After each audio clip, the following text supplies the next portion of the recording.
First of all, I would like to thank the leadership, Congress High Command and the state leadership, Sri Kharge Sahab, Rahul ji, Sonia ji, CM DK Shiv Kumar ji, Siddaramaiah ji, KC Venugopal ji and Surjewala ji and all the responsible leaders, and it's a great opportunity given to me by the party and to represent, and I will represent the interest of the state of Karnataka and also the interest of the nation in the parliament, and there are a lot of pressing issues both for the state and for the country, and I intend to address that. Like as I mentioned, that young faces like you, Pawan Khera is also getting first chance, and our CM is also quite young. So is Congress changing some kind of young faces? See, Congress is a good combination of experience and I won't call myself youth or youngster, but we are a good combination of experience and talent, and also a very democratic party,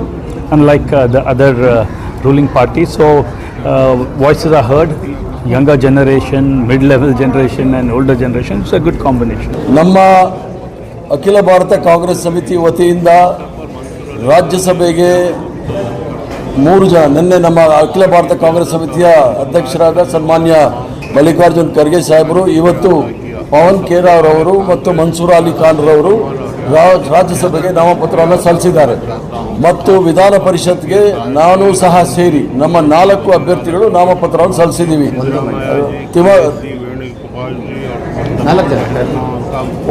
ಒಂದು ನಾನು ಮತ್ತು PV Mohan ರವರು, ತಿಪ್ಪಣ್ಣ ಕಮಕ್ನವರು ಮತ್ತು ಶಿವಣ್ಣ ಅವರು, ಒಟ್ಟು ನಾವೆಲ್ಲ ನಾಮಪತ್ರಗಳನ್ನು ಸಲ್ಲಿಸಿ ಮುಂದಿನ ದಿನಗಳನ್ನು ಕಾಯ್ತಾ ಇದ್ದೀವಿ.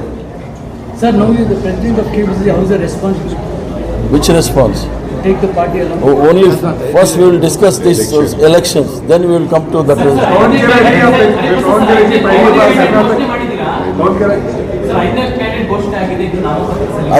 ಐದನೇದು ನಾವು ಮಂಡೇ ಮಾಡ್ತೀವಿ. पवन खेरा जी कर्नाटक से आप रिप्रेजेंट करने जा रहे हैं. कर्नाटक सरकार हमेशा से आरोप लगा रही है केंद्र सरकार पर टैक्स डेवल्यूशन को लेकर कि स्टेट का हिस्सेदारी नहीं देती. अब आप 5 लोग किस तरह से बाद में आज चुनाव है, चुनाव के बाद वो सब बात करेंगे. ಮಕ್ಕಳ ಹೈಯರ್ ಎಜುಕೇಷನ್, ಮಗಳ ಮದುವೆ, ಕನಸಿನ ಸ್ವಂತ ಮನೆ, ಇದಕ್ಕೆಲ್ಲ ಹೆಂಗೆ ಹಣ ಹೊಂದಿಸ್ಬೇಕಂತ ಟೆನ್ಷನಲ್ಲಿ ಇದ್ದೀರಾ?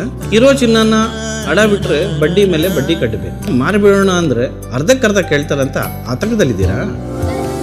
ಟೆನ್ಷನ್ ಬಿಡಿ, ನೀವು ಅಡವಿಟ್ಟ ಚಿನ್ನವನ್ನ ಬಿಡಿಸಿ ನಿಮ್ಮಲ್ಲಿರೋ ಹಳೆ ಚಿನ್ನವನ್ನ ಇಂದಿನ ಆನ್ಲೈನ್ ರೇಟಿಗೆ ಕೊಂಡುಕೊಂಡು ತಕ್ಷಣ ನಿಮಗೆ ಬಾಕಿ ಹಣ ಕೊಡ್ತೀವಿ. ಕೋಟ್ಯಾಂತರ ಜನರ ಆತ್ಮವಿಶ್ವಾಸ ಹಿಂದೂಸ್ತಾನ್ ಗೋಲ್ಡ್ ಕಂಪನಿ, ಇದು ನಮ್ಮೆಲ್ಲರ ಕಂಪನಿ.